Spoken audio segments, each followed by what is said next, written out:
بسم الله الرحمن الرحيم. الحمد لله وبه نستعين وعليه نتوكل وصلى الله على نبينا محمد وعلى آله وأصحابه أجمعين. أما بعد فسلام الله عليكم ورحمته وبركاته. Ang lahat ng papuri at pasasalamat ay ukol lamang kay Allah subhanahu wa ta'ala na ating nag-iisang tagapaglikha. Siya lang ang ating sinasamba at ang pagpapala at biyaya ni Allah subhanahu wa ta'ala ay mapasa kanya na huling propeta Muhammad sallallahu alaihi wasallam, 10 ng kanyang mga pamilya, mga kasamahan at sa lahat ng tumatahak sa kanyang landas.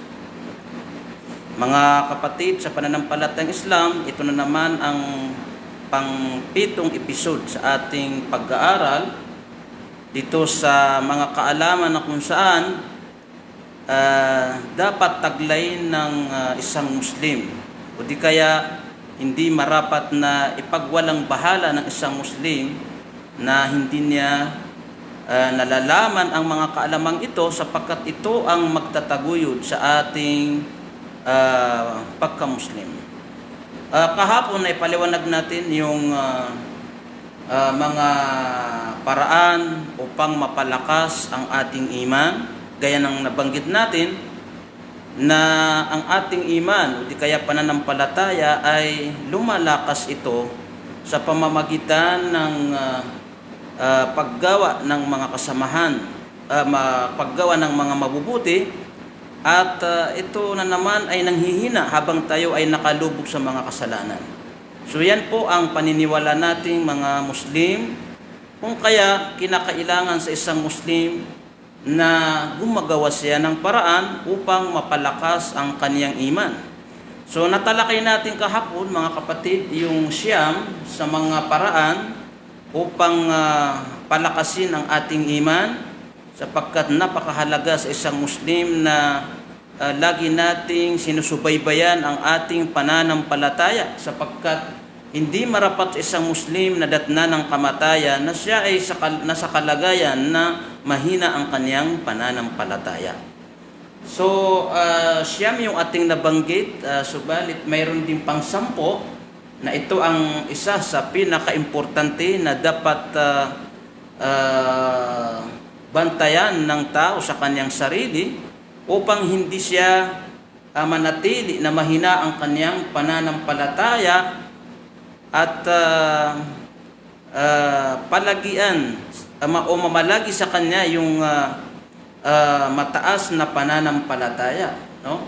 So ito ay pang-10 sa mga pamamaraan upang tayo ay mapalakas ang ating pananampalataya. Yung sinasabi niya, ijtinabul kabair, yung pag-iwas sa mga mabibigat na kasalanan. So isa po yan sa pinaka-importante na dapat bantayan ng isang Muslim, na umiwas tayo sa mga mabibigat na kasalanan, sapagkat gaya ng sinasabi natin, habang ang isang Muslim ay nakalubog siya doon sa mga kasalanan, so ito ay magpapahina sa kanyang pananampalataya. Subalit habang siya naman ay umiiwas sa mga mabibigat na kasalanan o di kaya sa mga kasalanan, so mananatili siya na mataas at malakas ang kanyang iman.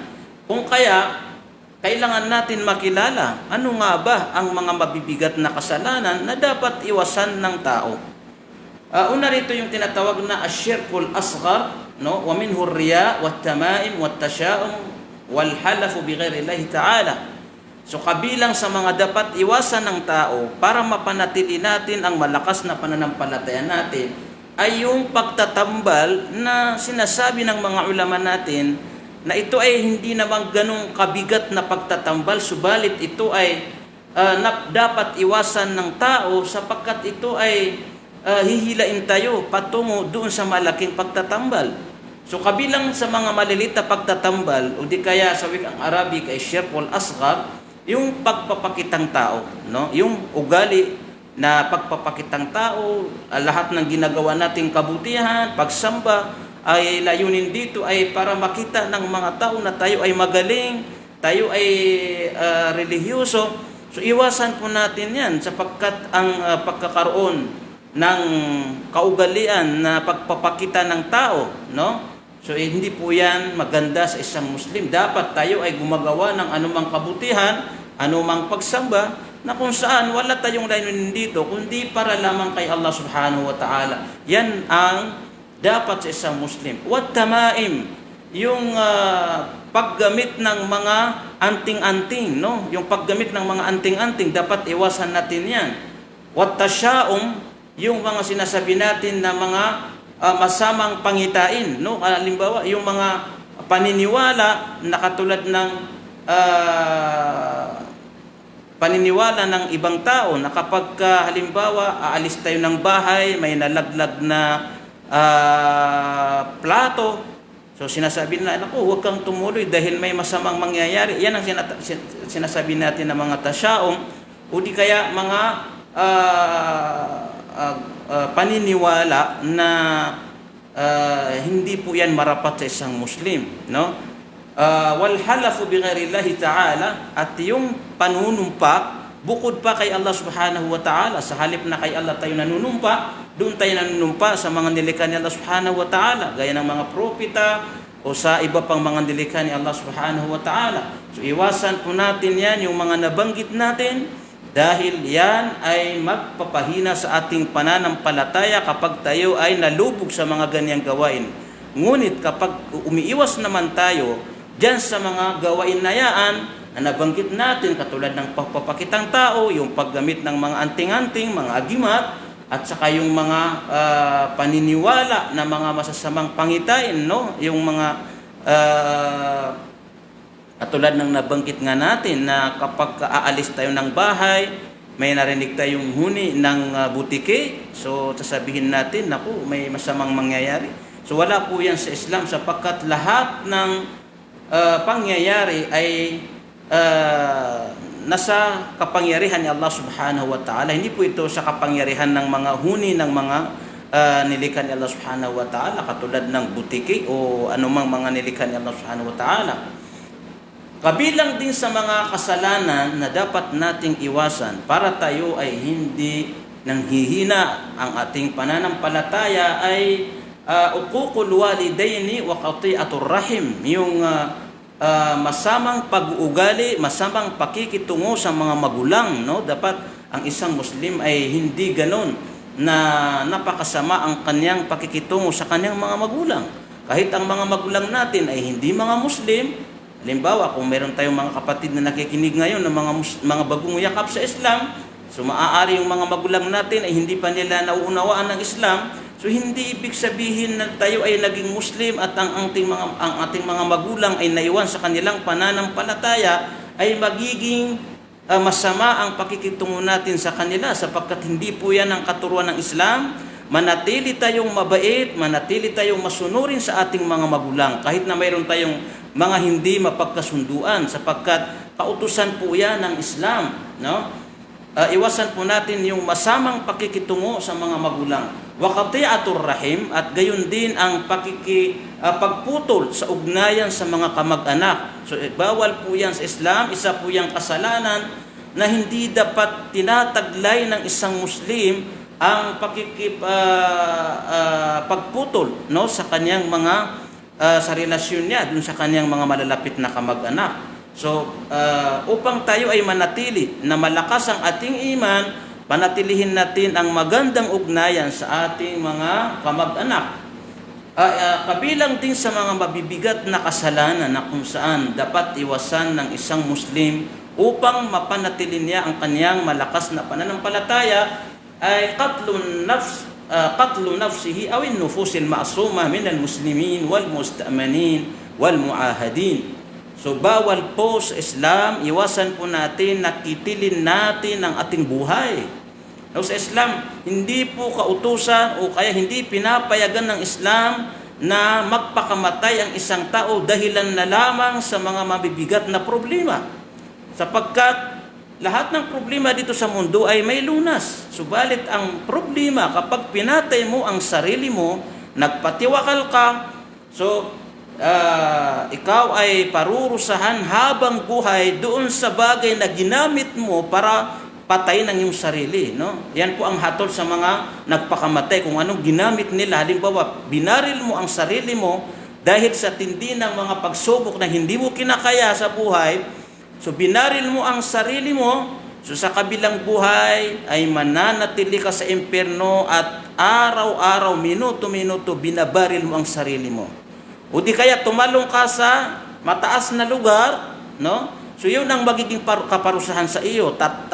Araw-araw, minuto-minuto, tumatalong ka doon sa pinakamataas na lugar sa impyerno. So iwasan po natin na magpatiwakal kahit anong bigat ng ating problema, hindi solusyon ang pagpapakamatay.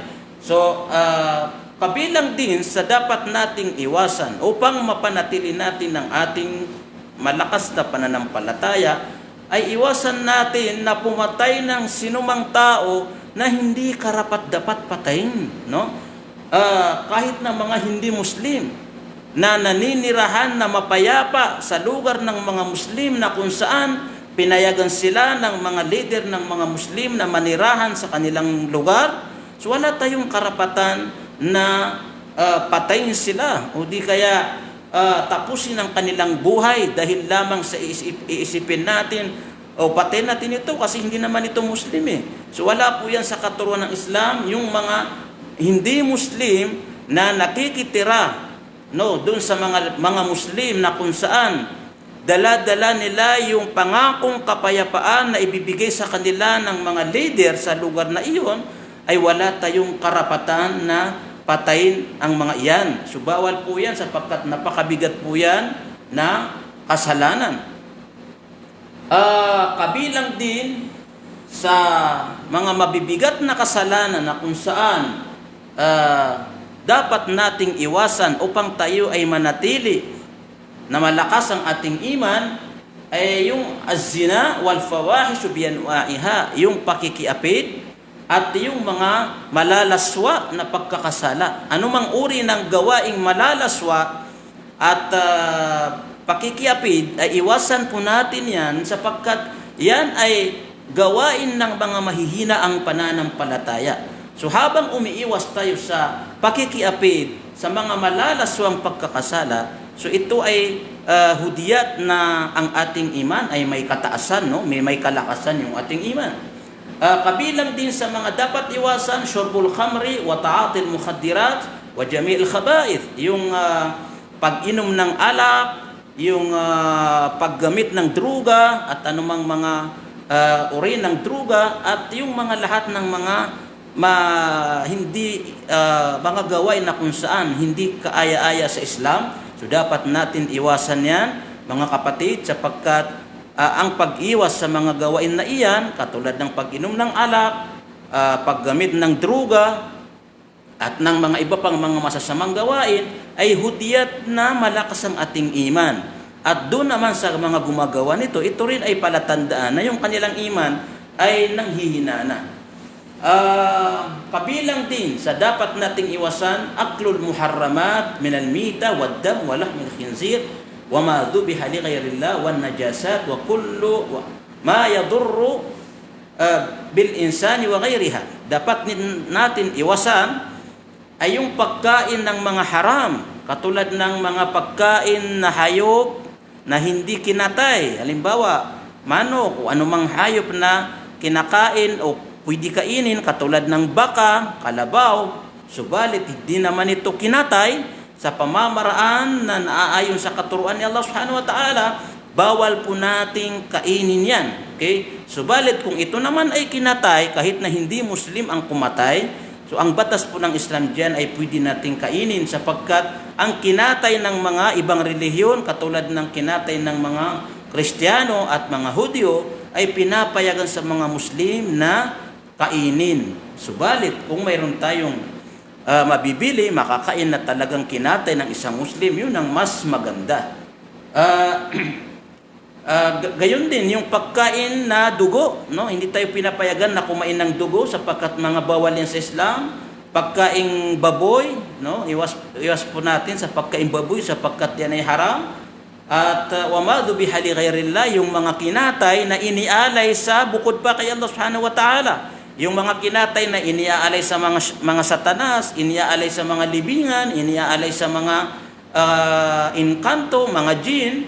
So lahat po yan ay mga masasama at lahat ng pagkain na marurumi na hinatulan ng Islam na ito ay marumi, ito ay dapat nating iwasan sapagkat ito ay makakasira sa ating kalusugan at bukod pa roon, ito ay maituturing na kasalanan kay Allah subhanahu wa ta'ala. Ilan din sa mga dapat nating iwasan upang tayo ay manatili na malakas ang ating iman ay ang pag-iwas sa pagkain ng riba, no? Yung mga pagkain na kung saan galing sa riba, galing sa patubo, no? Halimbawa, yung mga nagpapautang ng patubo at yung mga kinikita sa mga business na kung saan ito ay hindi pinapayagan ng Islam, no? So dapat nating iwasan ito sapagkat ito ay haram, ito ay bawal na bawal sa Muslim na kumakain o ang kanyang ibinubuhay sa kanyang sarili at sa kanyang pamilya ay galing sa patubo, no? Katulad ng mga sanglaan, yung pagpapautan ng pera na may tubo. So yan ay ipinagbabawal, no? So huwag po nating gawin yan sapagkat mananatili tayong malakas ang pananampalataya habang umiiwas tayo sa mga bagay na iyan. Gayon din yung paglilikom ng kayamanan na galing sa masama, iwasan po natin din yan. Katulad ng pagnanakaw, panghuhuldap, panloloko, at mga iba pang paraan na hindi pinapayagan sa Islam, no? Sapagkat ang mga ganyang yaman ay bagaman ibinibili mo ng mga masasarap na pagkain, sa katunayan ang nilalagay mo sa iyong bituka o sa iyong sikmura ay apoy, sapagkat galing po yan sa masama, galing sa pagnanakaw, galing sa panghuhuldap, galing sa panloloko, at sa mga iba pang paraan na hindi pinapayagan ng Islam. Kabilang din sa ipinagbabawal ng Islam na dapat iwasan ng isang Muslim upang mapanatili niya ang kanyang malakas na pananampalataya ay yung pagsusugal. Anumang uri ng pagsusugal, mga kapatid, iwasan po natin, no? Alam natin napakarami ang itsura ng pagsusugal. Kabilang dito yung kilala natin na pagsusugal, katulad ng mga sabungan, yung mga kinikita sa mga sabungan, yung kinikita sa loto, sa sweepstakes, at saka sa mga pangkaraniwang pagsusugal. So bawal po yan sapagkat yan po ay ipinagbabawal ng Islam. Warishwa, yung pira na galing sa lagay, no? Para lang mailusot yung hindi tama. Ito ay madalas na nangyayari sa mga sa mga korte na kung saan para lang maipanalo yung pinapanigan mong tao na kahit na siya ay wala sa katotohanan, dahil binigyan ka ng suhol, so ginawaan mo ng paraan na maipanalo yung taong yun na wala naman sa kanya yung katotohanan. So yan ay kabilang sa mga haram. Katulad din ng talamak na gawain natin pag malapit na ang halalan sa Pilipinas, na kung saan hindi ka makapili-pili ng maayos at tamang ilalagay sa pwesto dahil sa pira, no? Ipinagpalit mo yung mga matitino na mga lider na kung saan maaaring kung sila ay mamuno sa bayan ay maibibigay nila yung tamang panunungkulan sa bayan at sa mga tao. Hindi mo sila napili dahil mas pinili mo yung pera, na kahit ang may-ari ng pera ay yung tao na kilala natin na sila ay manduruga, sila yung mga tao na kinukuha nila yung yaman ng bayan, no? Yung kaba ng bayan. So isa rin po yan sa haram. Iwasan po natin ang mga suhol sapagkat yan ay pinagbabawal sa Islam. Wal buyu' al muharrama, yung mga iba't ibang uri ng pagbibinta na ipinagbabawal sa Islam. Katulad ng pagbibinta ng mga items na hindi mo naman hawak, hindi mo hawak yung item, no? So bawal po yan sa Islam na hindi mo hawak yung item ay ibinibinta mo. Hindi rin pwede sa Islam yung anong tawag dito, yung mga sapilita na pagbibinta. Yung halimbawa na hinawakan lang ng tao yung paninda mo, sasabihin mo, kailangan bilihin mo yan dahil kung hindi mo bibilihin, magkakaproblema tayo.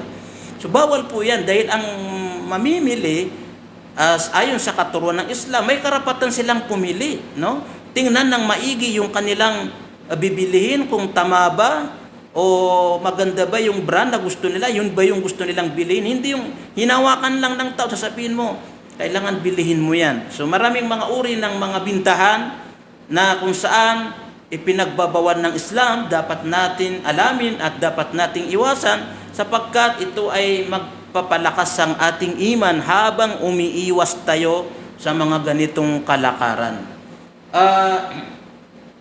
Al-zulmu wal-baghyu bi jami' anwa'ihi qawlan wa fi'la.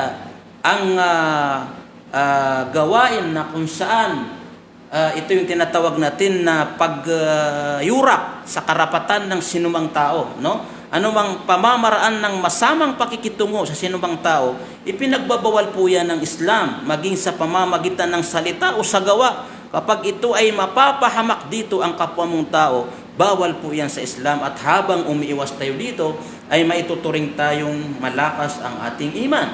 Kabilang din qadful abriya wal iftira alayhim wa ta'nu fil ansab. Bawal din sa Islam na dapat iwasan ng katulad natin yung mga pagbibintang sa mga taong na walang batayan. Napakabigat po yan ng kasalanan. Yung pagbintangan mo yung kapitbahay mo o sinumang tao, pagbibintangan mo na ito ay nakiapid, no? At wala kang batayan. Alam natin sa Islam, napakahigpit po ang batas ng Islam para mapatunayan ng isang tao na siya ay nakiapid, no? Ang batas dito ng Islam, dalawa lang ang paraan upang mapagtanto natin na ang tao na iyon ay talagang gumawa ng pakikiapid, no? Una, mayroon kang apat na saksi, na mapagkatiwalaan na talagang kitang-kita nila yung nangyari. Kitang-kita nila yung nangyari. Pag wala kang saksi na apat na mapagkatiwalaan, hindi mo po pwede na isumbong ang sinumang tao na siya ay gumawa ng ganito. O kaya, hindi maaari na sabihin natin na si ganito gumawa ng hindi magandang gawain. Pangalawa, yung siya mismo ang umamin, siya yung gumawa, siya ang umamin na talagang ginawa niya yung kasalanan na iyon. Pero pag wala ang dalawang yan, wala tayong karapatan na husgahan ang sinumang tao na ginawa nila ang pakikiapid sapagkat ito ay isang mahigpit na ipinagbabawal ng Islam. Sapagkat ang nakasalalay dito, yung karangalan ng tao. Kapag ang taong hinusgahan natin ay hindi karapat-dapat, so napakabigat na kasalanan sapagkat winasak natin ang kaniyang dangal, no? So kaya maingat po tayo diyan. Gayon din yung pagmamaliit sa mga tao, no? Minamalit mo yung mga tao na mga mahihirap, hindi mataas ang pinag-aralan, lagi mo silang hinahamak dahil mahirap sila sa buhay. Lagi mo sila hinahamak dahil hindi ganun kataas ang kanilang pinag-aralan. Bawal po 'yan sa Islam. Ang pinaka mataas sa paningin ni Allah Subhanahu wa Ta'ala, pinakasagrado sa paningin ni Allah Subhanahu wa Ta'ala, yung mga taong mga mananampalataya, palasamba sa Diyos, kahit na sila ay hindi ganong kayaman, kahit sila ay hindi ganong kataas ang kanilang pinag-aralan, subalit kapag sila ay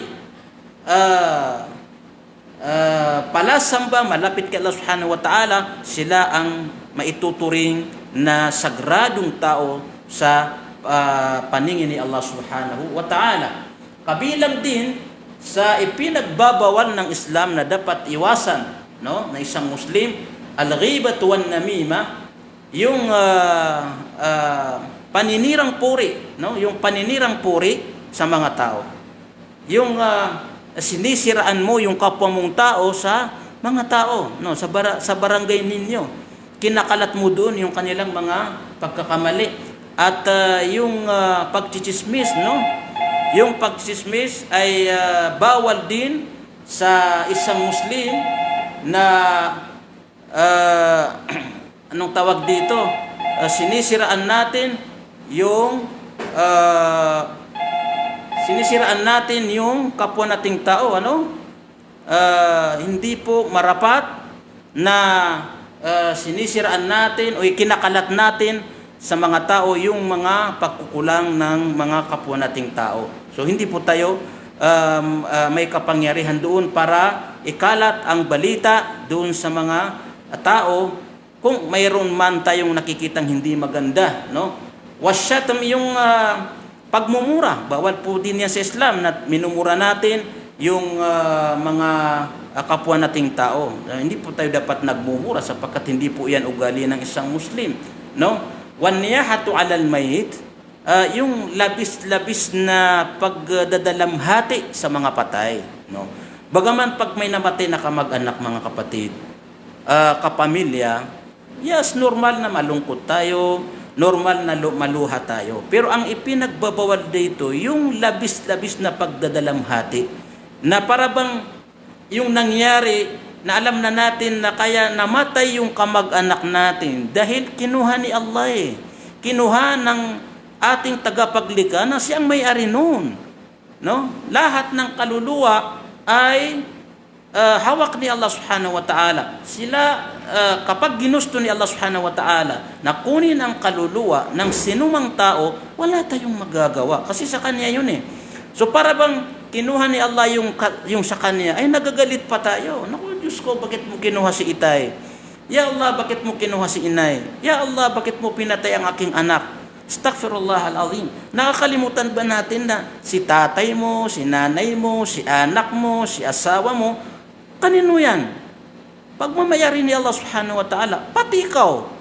Pagmamayari ka ni Allah subhanahu wa ta'ala. Ngayon, kinuha ni Allah yung sa Kanya, parang nagagalit ka. So, bawal po sa Islam ang sobra-sobra na pagdadalamhati kapag may namatay na kamag-anak. Yes, malulungkot tayo kasi normal tao tayo. Normal, maluha tayo. Pero yung sasaktan mong sarili mo, halos papatayin mong sarili mo, halos yung mga aksyon, yung mga reaksyon na parang galit ka kay Allah subhanahu wa ta'ala dahil kinuha niya yung kanyang alipin. So hindi po yan maganda sa Islam, bawal po yan. Dapat tanggapin natin na yung mga namamatay na pamilya natin, kabag-anak natin, kaibigan, kinuha po sila ni Allah subhanahu wa ta'ala, siyang may-ari. Tapos na yung kanilang pananatili dito sa digdig dahil nilikha tayo ni Allah subhanahu wa ta'ala, may kanya-kanya tayong kontrata sa Kanya.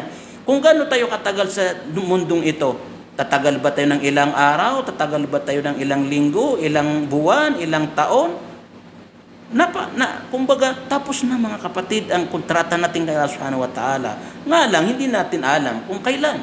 So, sa Islam, hindi naman masama na malungkot, hindi naman masama na lumuha kapag may namatay na kapamilya, kamag-anak, kaibigan. Subalit ang bawal dito ay yung labis-labis na pagdadalamhati hanggat sa lumalabas sa mga bibig natin yung mga salita na hindi kaaya-aya. Katulad ng sinasabi natin, Diyos ko, sa dami ng ginawa kong kabutihan, bakit tatay ko pa ang kinuha mo? Bakit anak ko pa ang kinuha mo? Bakit asawa ko? Ano bang kasalanan?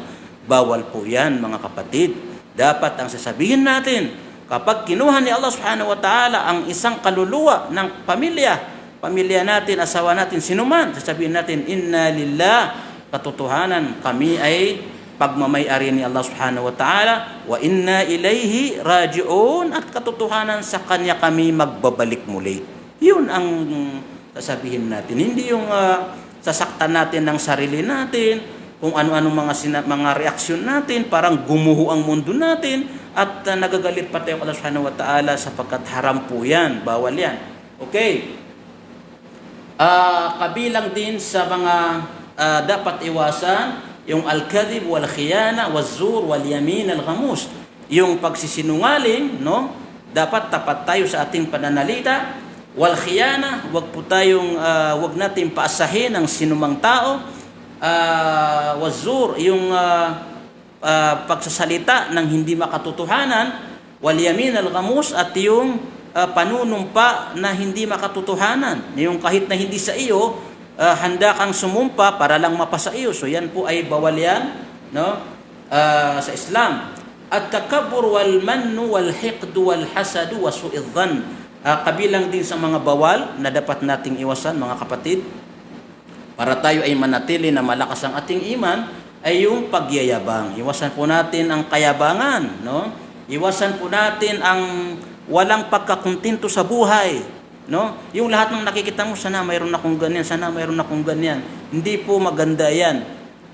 At yung pagkainggit, iwasan po natin na pagkainggit. Ang ibig sabihin na pagkainggit, yung pag may nakita kang isang biyaya sa kapatid mo, ay gusto mong mawala sa kanya yung biyaya. Kahit na hindi mapasa iyo yung biyaya, basta mawala lang yung biyaya dun sa kapatid mo. So bawal po yan. Yan ang tinatawag na inggit na ipinagbabawal ni Allah subhanahu wa ta'ala. Gayon din yung su'udhan, yung masamang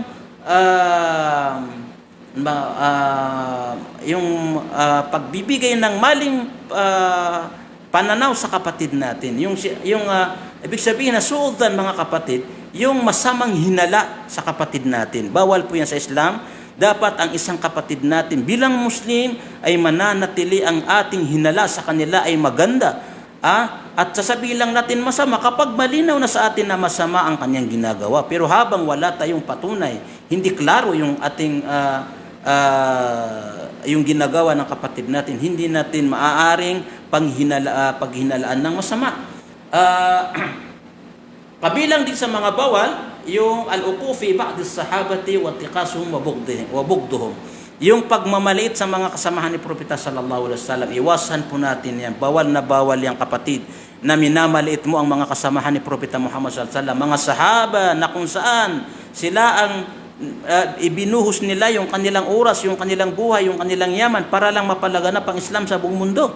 Tapos ikaw na hindi alam kung sino ka sa paningin ni Allah subhanahu wa ta'ala, ay maglalakas loob ka na sirain at maliitin ang mga sahaba ni Propeta sallallahu alaihi wasallam o kamuhian sila. Bawal po yan. Iwasan po natin na siraan ang mga sahaba ni Propeta sallallahu alaihi wasallam, lalong-lalo na ang apat na khalifa, si Abu Bakar, si Umar, si Uthman, si Ali, sapagkat sila ay mga sagradong tao. Sila yung mga taong mga mataas ang kanilang pananampalataya. So, lahat ng mga sahaba ni Propeta sallallahu alaihi wasallam, wala tayong karapatan na maliitin sila, kamuhian sila. Dapat ay minamahal natin silang lahat sapagkat binuhos nila ang kanilang panahon para makarating ang Islam sa iba't ibang sulok ng daigdig. Kabilang din sa mga dapat iwasan, yung paggawa ng mga bid'a, yung mga innovation, mga pagbabago sa pananampalataya at sa pagsamba na kung saan ito ay taliwas sa katuruan ni Propeta sallallahu alaihi wasallam. Iwasan po natin na yung mga paniniwala na wala namang batayan sa Quran, wala namang batayan sa hadith, puro haka-haka. So iwasan po natin yan sapagkat yan ay mabigat na kasalanan. Gayon din yung mga paggawa ng mga pagsamba na laging sinasabi, sunna, napakaraming. Samantala kapag tiningnan sa katuruan ni Propeta sallallahu alaihi wasallam, kapag tiningnan sa paturuan ng mga sahaba, wala itong batayan. So yan po ay tinatawag na bid'a o innovation, pagbabago sa relihiyon, sapagkat ang paggawa ng bid'a o innovation, pagbabago sa relihiyon ay isang kalapastanganan kay Propeta sallallahu alaihi wasallam. Para bagang sinasabi natin na si Propeta sallallahu alaihi wasallam ay may pagkukulang. Yung mga dapat gawin ay hindi niya itinuro nung siya inabubuhay, kaya dapat natin dagdagan ng Islam, ng mga katuruan. So, isa pong mabigat na kasalanan yan. At nagbanta si Propeta sallallahu alaihi wasallam kung saan sinuman ng gumagawa ng bid'a ay gumagawa ng kaligawan. At lahat ng bid'a ay hindi tatanggapin ni Allah subhanahu wa ta'ala. Pagod lang ang mapapala mo, kapatid, sa paggawa ng pagiging masipag sa bid'a. So gumising tayo, huwag tayong gumagawa ng bid'a sapagkat ito ay mabigat na kasalanan. Kabilang din sa hindi dapat nating iwasan yung sinasabi natin sa una na magkaroon tayo ng paniniwala na mayroon pang batas na higit na mas mainam at mas kompleto, mas perpekto kaysa sa batas ni Allah subhanahu wa ta'ala. Kabilang din sa dapat nating iwasan, mga kapatid, no? Yung sinasabi natin na ang pagtiwalag sa pagkakaisa ng mga Muslim. Kapag ang mga Muslim ay nagkakaisa, malakas ang samahan ng mga Muslim, huwag kang gagawa ng isang gawain na sisira sa pagkakaisa ng mga Muslim, lalong-lalo na kapag may namumuno sa kanila, itinataguyod nila yung magandang pamumuhay ng mga Muslim. Iwasan po natin na gumawa ng hakbang para pagwatak-watakin ang mga Muslim. Haram po yan sa Islam, no? Huwag po tayong gumawa ng mga gawain na mawawala yung pagkakaisa ng mga Muslim. Manatili tayo sa tamang katuruan ni Allah Subhanahu wa Ta'ala. Manatili tayo sa tamang katuruan ni Propeta sallallahu alaihi wasallam, sapagkat diyan magkakaisa ang mga Muslim. So mga kapatid, itong mga nabanggit natin na mga gawain na mga dapat iwasan bilang tanda na malakas ang iman natin. Habang iniiwasan natin ang mga nabanggit natin ito, so hudyat nga na malakas ang ating iman. Nawa bigyan tayo ng Subhanahu wa Ta'ala ng tawfik, bigyan niya tayo ng lakas na makaiwas tayo dito sa mga gawain na ating nabanggit upang mapanatiling malakas ang ating pananampalataya. Okay mga kapatid, muli kaming nagpapasalamat sa inyo. Hanggang dito lamang, sumubra pa tayo ng 30 minutes. Subhanakallahumma bihamdik, asyhadu an la ilaha illa anta astaghfiruka wa atubu ilaik. Wassalamu alaikum warahmatullahi wabarakatuh.